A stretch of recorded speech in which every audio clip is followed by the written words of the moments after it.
तो भाई स्वागत है आपका हमारे YouTube चैनल बाइकर एसआरजे में। दोस्तों कैसे हैं आप सब? उम्मीद करता हूं कि आप से बहुत ही अच्छे होंगे, बिल्कुल स्वस्थ होंगे, बिल्कुल सेफ़ होंगे। तो भाई न्यू बिल्कुल MT-15 आ चुकी है। तो मैंने चाहा कि भाई फाइनेंस डिटेल्स आप लोग कमेंट कर रहे थे कि भाई 70,000 डाउन पेमेंट पर biker SRJ finance details video लाओ।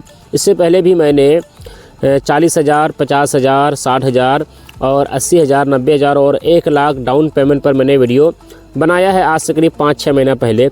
तो भाई आप लोगों का कमेंट्स आ रहा है कि भाई यामाहा MT-15 का फाइनेंस डिटेल 70,000 डाउन पेमेंट पर लाओ। जी हाँ दोस्तों, 70,000 70,000 हम जमा करेंगे और 1 साल से लेकर 3 साल तक का किस्त का स्कीम रहेगा। तो भाई कितना EMI आएगा, यानी 1 साल के लिए फाइनेंस करवाएंगे तो EMI कितना आएगा और एक्स्ट्रा पैसा कितना लग जाएगा। तो भाई कंप्लीट जानकारी हम आपको इस वीडियो में देने वाले हैं। केवल 1 साल का नहीं बल्कि 1 साल का भी हम आपको बताएंगे, 2 साल का भी बताएंगे और 3 साल का भी बताएंगे। यानी 1 साल में EMI कितना लगेगा, 2 साल में EMI कितना लगेगा और 3 साल में EMI कितना लगेगा। और भाई 1 साल में एक्स्ट्रा पैसा कितना लगेगा, 2 साल में एक्स्ट्रा पैसा कितना लगेगा और 3 साल में एक्स्ट्रा पैसा कितना लगेगा। यानी 70,000 आप जमा करते हैं तो। और बाइक फाइनेंस करने के लिए कौन कौन सी डॉक्यूमेंट्स की ज़रूरत पड़ती है ये भी हम आपको इस वीडियो में बताएंगे। तो भाई बिना किसी देरी के वीडियो को स्टार्ट करते हैं। वीडियो को लाइक, चैनल को सब्सक्राइब जरूर कर ले मेरे भाई, क्योंकि बाइक से रिलेटेड इस चैनल पर वीडियोस मिलती रहती है। सबसे पहले हम बात करेंगे यामाहा MT-15 का प्राइस क्या है। जी हाँ दोस्तों, यामाहा MT-15 का प्राइस है 2,10,000। जी हाँ दोस्तों, 2,10,000 इसका नगद प्राइस है। अब भाई 2,10,000 में हम लोग जमा करेंगे, कितना करेंगे, 70,000। तो भाई 2,10,000 में 70,000 को माइनस करेंगे तो भाई कितना पैसा बचेगा, 1,40,000। जी हाँ दोस्तों, 1,40,000 यहाँ पे पैसा बच जाएगा। भाई 1,40,000 का लोन होगा। तो पहले मैं आपको 1 साल का बताता हूँ कि भाई 1 साल में EMI कितना लगेगा, उसके बाद 2 साल का, उसके बाद 3 साल का। ठीक है। तो भाई बाइक फाइनेंस करने के लिए कौन कौन सी डॉक्यूमेंट्स की ज़रूरत पड़ती है। सबसे पहले आपको डॉक्यूमेंट्स लेना है, यानी घर से आपको तैयार होकर निकलना है। यानी 70,000 आपके पास पैसा होना चाहिए, चाहे वो आपके पास नगद है यानी कैश है या फिर अकाउंट में है। ये हो गया फर्स्ट में। सेकंड में आपको आधार लेना है, ठीक है, आधार कार्ड। उसके बाद थर्ड में पैन कार्ड लेना है और आपको घर से निकल जाना है, शोरूम जाना है। 70,000 आपको जमा करना है। अब भाई बाइक का प्राइस कितना है, 2,10,000 है। आपने 70,000 जमा कर दिया है। अब भाई 2,10,000 में 70,000 को माइनस करेंगे तो कितना पैसा बचेगा, 1,40,000। अब भाई 1,40,000 का फाइनेंस होगा, यानी 1,40,000 का लोन होगा। तो देखिए कोई भी कंपनी हमको फाइनेंस करके देती है, चाहे वो प्राइवेट कंपनी हो या फिर गवर्नमेंट कंपनी हो, वो हमसे लेती है भाई प्रोसेसिंग चार्ज। तो भाई कंपनी कितना प्रोसेसिंग चार्ज लेगी, यानी सर्विस चार्ज, ठीक है, जो कि भाई आपको लोन करके देती है। तो भाई यहाँ पे प्रोसेसिंग चार्ज जो है वो 5,000 कंपनी लेगी। 1,40,000 आपको लोन दे रही है कंपनी, तो अब जाहिर सी बात है कि कंपनी प्रोसेसिंग चार्ज लेगी। ठीक है। तो भाई 1,40,000 उधर आपका हो गया और 5,000 कंपनी प्रोसेसिंग चार्ज, जो कि भाई उसी में ऐड होगा। तो भाई टोटल पैसा कितना हो गया, 1,45,000। जी हाँ दोस्तों, 1,45,000। अब भाई 1,45,000 का रेट ऑफ इंटरेस्ट निकालना, जिसको हम लोग सूद ब्याज बोलते हैं। देखिए अलग अलग कंपनी का अलग अलग रेट ऑफ इंटरेस्ट है। फिलहाल दोस्तों यामाहा कंपनी की ओर से जो फाइनेंस किया जाता है, तो भाई यहाँ पे 10% रेट ऑफ इंटरेस्ट चलता है। जी हाँ दोस्तों, 10% रेट ऑफ इंटरेस्ट।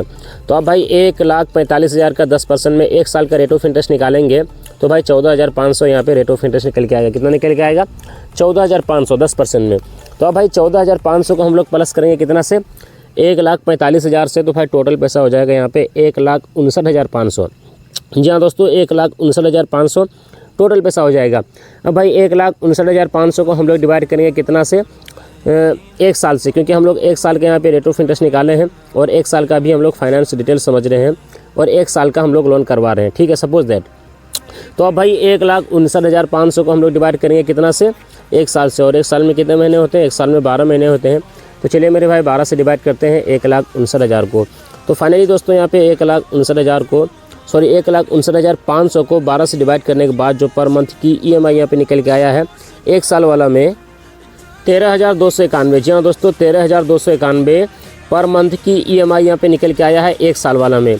अब आप कहोगे कि भाई बाइक हम फाइनेंस करवा रहे हैं और आप 4 व्हीलर की EMI बता रहे हो, यानी भाई 13,000, 14,000, 10,000 से प्लस तो भाई 4 व्हीलर का EMI होता है, लेकिन भाई बाइक का EMI इतना ज़्यादा क्यों।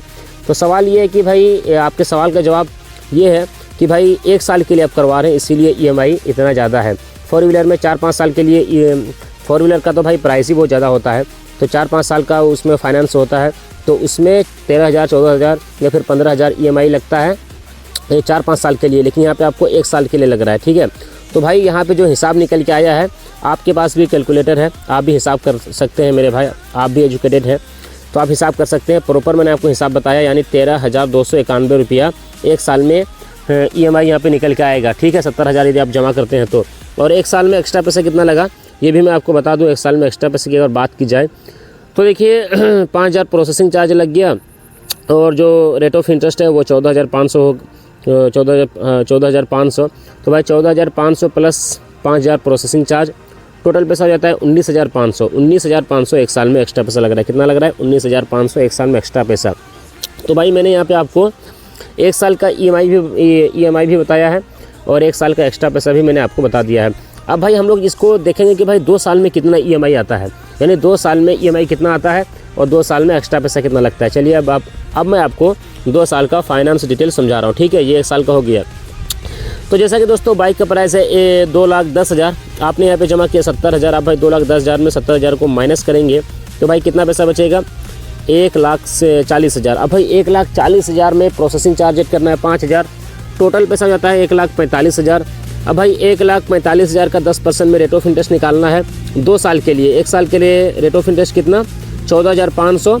2 साल के लिए 14 दूना हो जाता है भाई 28, तो भाई 29। 2 साल के लिए भाई 29,000 यहाँ पे टोटल पैसा, यानी रेट ऑफ इंटरेस्ट 2 साल का कितना हो गया? 29,000 हो गया। 29,000 2 साल का रेट ऑफ इंटरेस्ट हो गया। अब भाई 29,000 यानी 29,000 को हम लोग प्लस करेंगे कितना से? ये 1,45,000 से। तो भाई यहाँ पे जो टोटल पैसा हो गया मैं आपको बता दूँ 1,74,000 हो गया भाई टोटल पैसा। जी हाँ दोस्तों, 1,74,000 हो गया। अब भाई 1,74,000 को हम लोग डिवाइड करेंगे कितना से? 2 साल से, क्योंकि भाई हम लोग 2 साल का फाइनेंस डिटेल्स मतलब समझ रहे हैं, और 2 साल का हम लोग यहाँ पे रेट ऑफ इंटरेस्ट निकाले हैं। तो चलिए मेरे भाई 1,74,000 को 2 साल से डिवाइड करते हैं। 2 साल में कितने महीने होते हैं? 2 साल में 24 महीने होते हैं। तो चलिए मेरे भाई 24 से डिवाइड करते हैं। तो फाइनली दोस्तों यहाँ पे 1,74,000 को 24 से डिवाइड करने के बाद जो पर मंथ की EMI यहाँ पे निकल के आया है 2 साल वाला में 7,250 रुपये। जी हाँ दोस्तों, 7,250 रुपये पर मंथ की EMI यहाँ पे निकल के आया है 2 साल वाला में। और 2 साल में एक्स्ट्रा पैसा कितना लगा ये भी मैं आपको बता दूं। 2 साल में एक्स्ट्रा पैसे की अगर बात की जाए तो भाई 2 साल में आपको रेट ऑफ इंटरेस्ट लग गया 29,000 और 5,000 प्रोसेसिंग चार्ज। तो भाई 29 और 5 कितना हो जाता है? 34,000 आपको यहाँ पे 2 साल में एक्स्ट्रा पैसा लग रहा है। ठीक है, तो मेरे भाई आपने 1 साल का और 2 साल का समझ चुका है।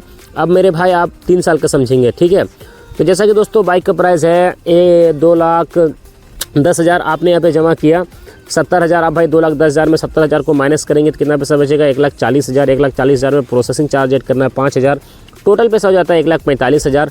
अब भाई 1,45,000 का 10% में रेट ऑफ इंटरेस्ट निकालना है। तो भाई 1 साल का रेट ऑफ इंटरेस्ट कितना निकल के आता है? 14,500। 2 साल का भाई 29,000।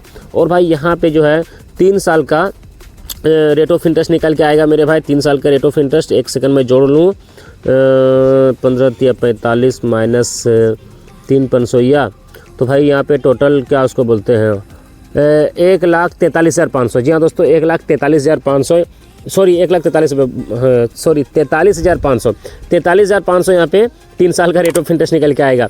अब भाई 43,000 को हम लोग प्लस करेंगे कितना से? 1,45,000 से। तो अब भाई 1,45,000 प्लस 43,000, तो भाई टोटल पैसा हो जाता है 1,88,500। जी हाँ दोस्तों, अब 1,88,500 को हम लोग डिवाइड करेंगे कितना से? 3 साल से। और 3 साल में कितने महीने होते हैं मेरे भाई? 3 साल में 36 महीने होते हैं। तो चलिए मेरे भाई 36 से डिवाइड करते हैं 1,88,500 को। तो फाइनली दोस्तों 1,88,500 को 36 से डिवाइड करने के बाद जो पर मंथ की EMI यहाँ पे निकल के आया है 3 साल वाला में, तो भाई 5,236 रुपया पर मंथ की EMI यहाँ पे निकल के आया है। कितना निकल के आया? 5,236 रुपया। तो भाई 3 साल में एक्स्ट्रा पैसा कितना लगा ये भी मैं आपको बता दूँ। 3 साल में एक्स्ट्रा पैसा की अगर बात की जाए मेरे भाई, तो भाई मैंने आपको 1 से 3 साल, तो भाई 5,236 रुपया 3 साल वाला EMI, और 3 साल में एक्स्ट्रा पैसा मैं आपको बता दूँ मेरे भाई 43,500। तो भाई रेट ऑफ इंटरेस्ट लग गया, और जो 5,000 प्रोसेसिंग चार्ज है भाई 43 और 5 कितना हो जाता है? 48,500। 48,500 3 साल में एक्स्ट्रा पैसा लग रहा है। कितना लग रहा है? 48,500।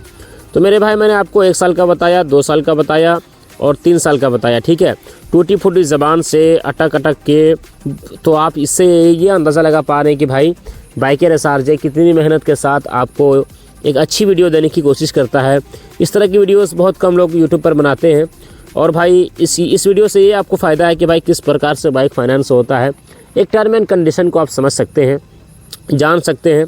अगर वीडियो आप इतना दूर तक आ चुके हैं हमारी वीडियोस में, तो भाई चैनल को सब्सक्राइब कर लें। और व्यू प्रोडक्ट में डिस्क्रिप्शन में मैंने बहुत अच्छी हेलमेट का और बाइक से रिकॉर्डिंग और भी स्मार्ट वॉच, मोबाइल वगैरह का मैंने लिंक दिया है, तो कुछ लेना चाहे तो वहाँ से भी आप लोग ले सकते हैं, ताकि हमें भी कुछ बेनिफिट हो सके मेरे भाई। ठीक है, तो मिलते हैं हम आपसे कोई ऐसे ही इंटरेस्टिंग वीडियो के साथ। तब तक के लिए कुछ प्यारा सा कमेंट कर देना बाइकर एसआरजे के लिए। और थैंक्स फॉर वाचिंग, बहुत बहुत धन्यवाद। अगर आप नहीं समझे हैं तो कमेंट करके पूछ सकते हैं।